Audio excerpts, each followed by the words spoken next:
একজন হাজি হিসাবে আমাদেরকে একটা কথা মনে রাখতে হবে যে ইব্রাহিম আলাইহিস সালামের স্মৃতি বিজড়িত একটি জায়গায় আমরা যাচ্ছি।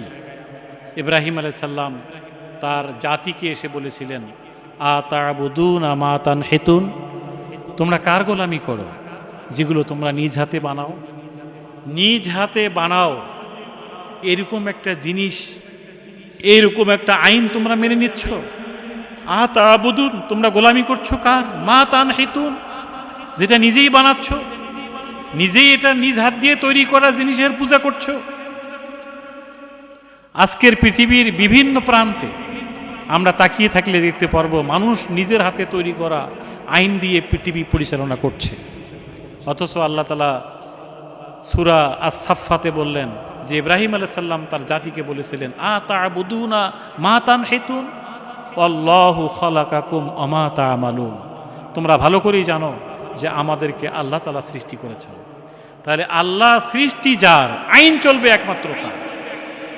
এই কথাটাই ইব্রাহিম আলাইহিস সালাম তার জাতিকে বলেছেন, আল্লাহু খালাকাকুম, আল্লাহ তাআলা তোমাদেরকে সৃষ্টি করলেন। আল্লাহ তাআলা সৃষ্টি করলেন, সেই যিনি তোমাদেরকে সৃষ্টি করলেন তার ক্যাটালগ তুমি মানবে না, তার আইন তুমি মানবে না, তার হুকুম তুমি মানবে না, তার বিধান তুমি মানবে না।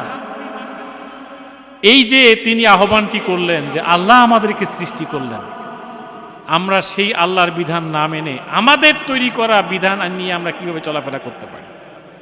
এভাবে মুসা আলাইহিস সালাম যখন তার জাতিকে রেখে চলে গেলেন, তারা নিজেদের তৈরি করা আইন দিয়ে নিজেরা চলাফেরা করা শুরু করলো। আল্লাহ তাআলা সেখানে গজব নাজিল করেছেন।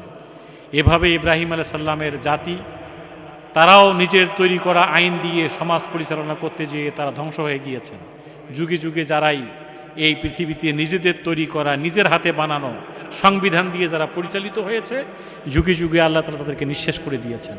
আল্লাহ তাআলা কোরআনে বলেছেন, কাম তারাকু মিন জান্নাতিন ওয়া উয়ুন, যারা যুগে যুগে এভাবে নিজেদের তৈরি করা, নিজেদের আইন কানুন দিয়ে পরিচালিত হয়েছে, তাকিয়ে দেখো তারা সব কিছু ফেলায় রেখে চলে গেছে। ওয়া যুরুইন ওয়া মাকামিন কারীম, নিজেদের বাসভবন, বিলাসী বাসভবন ফেলায় রেখে তারা চলে গেছে। তারা যুগে যুগে এভাবে নিজেরা স্বৈরাচার হয়েছে। তারা নিজেদের তৈরি করা আইন ফাঁক ফোকর দিয়ে চলার চেষ্টা করেছে। নবী রাসূলগণ তাদেরকে বারবার বোঝানোর চেষ্টা করেছে, তোমাদেরকে আল্লাহ সৃষ্টি করেছে, ওই আল্লাহর হুকুম মেনে নাও। আনি ইবুদুল্লাহ, ওই আল্লাহর গোলামি করো। ওয়াজতানিবুত তাগুত, তাগুতের অনুসরণকে বন্ধ করো, শয়তানের অনুসরণ থেকে দূরে থাকো। এটাই ছিল যুগে যুগে সব নবী রাসূলদের আগমন, সব নবী রাসূলদের আহ্বান। এই আহ্বানটি ইব্রাহিম আলাইহিস সালামও দিয়েছেন, এই আহ্বানটি মুহাম্মদ সাল্লাল্লাহু আলাইহি ওয়াসাল্লাম দিয়েছেন।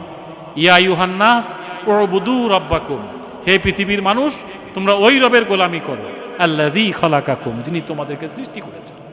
তাহলে যিনি স্রষ্টা, যিনি আইন চলবে তার। স্রষ্টা যিনি, যিনি যার আইন, যার সৃষ্টি তার আইন চলবে।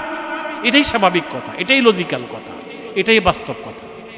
আল্লাহ তাআলা নবী রাসূলদেরকে পৃথিবীর সামনে যেভাবে আল্লাহ ছাড়া আর কারো আইন না মানার ঘোষণা তারা দিতে পেরেছিলেন, আমাদেরকেও যুগে যুগে হাজি হিসাবে, মুসলমান হিসাবে, কোরবানিদাতা হিসাবে পৃথিবীর সামনে আল্লাহ ছাড়া আর কারো আইন মানি না এই ঘোষণা দেওয়ার তৌফিক আল্লাহ আমাদেরকে দান করুন। আসসালামু আলাইকুম।